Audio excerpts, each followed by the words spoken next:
Hi guys, alam niyo po ba na hindi lang transfer in advance ang pwede nating utangin dito sa STC Bank? Pwede din po tayong umutang mga smart finance o para sa mga personal finances natin.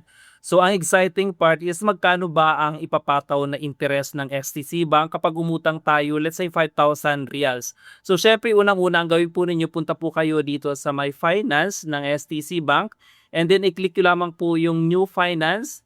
And then dito po may dalawang option dyan. Meron po dyan smart finance and then yung personal finance. So yung personal finance medyo mataas na po yan. You can borrow out to 500,000 riyals. So hindi natin kaya yun. So dito tayo sa smart finance kung saan pwede tayo makahiram hanggang 50,000 riyals. So i-click po natin yan.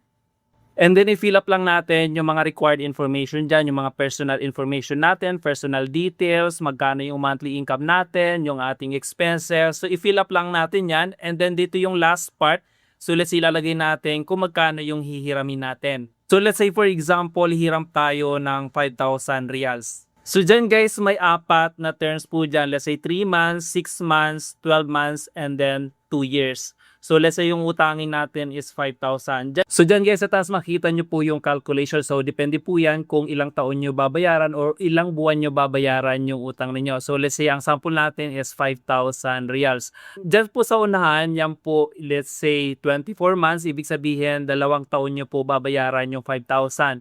So yung 5,000 po dyan, bali ang magiging total na babayaran nyo po ay nasa 7,085 reals po. So ibig sabihin may interest or may profit po ang STC sa utang ninyo na 2,085 reals.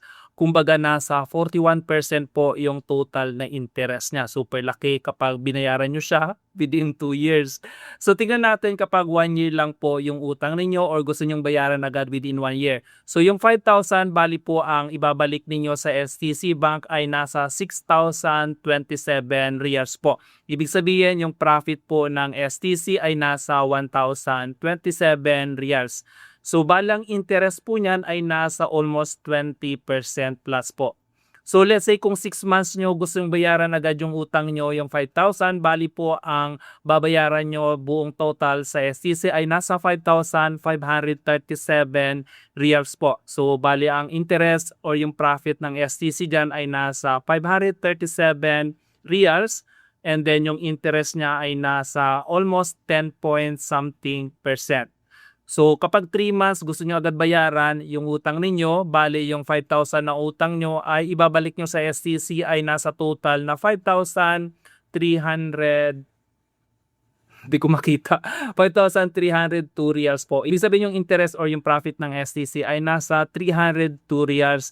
Kumbaga nasa 6% lang po yung ipinataw sa inyo na interest. So I guess makikita nyo po, the shorter the payment period, so the lesser the percentage amount po. So let's say kung 3 months, 6% lang po yung interest. Kung 2 years, super taas which is 41%. So yun guys, that's all for today's. I hope nakapagbigay ito ng konting informasyon, especially po doon sa mga kababayan natin na nagpaplano pong mangutang or mag-loan po dito sa STC pa. So ang masabi ko lang po is be responsible po. So wag po tayo mangutang kung hindi naman po kailangan. So kung kinakailangan, that time lang po tayo mangutang.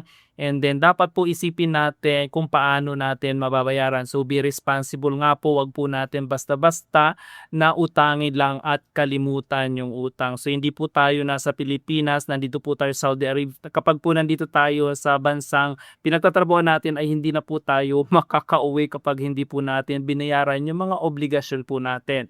So hindi lang po yan dito sa Saudi Arabia, kahit po nasa Pilipinas po tayo, kapag nangutang po tayo dapat alam po natin yung responsibilidad po natin. So karamihan po kasi ng mga kababayan natin, once po na nagamit na yung pera, hindi na po nila alam yung magbayad ng utang. Minsan yung iba nagkakaroon ng amnesia. So ikaw pa yung mahiyang singilin po sila. So ayan guys, I hope it helps po. Be responsible po. Maraming salamat and please follow for more.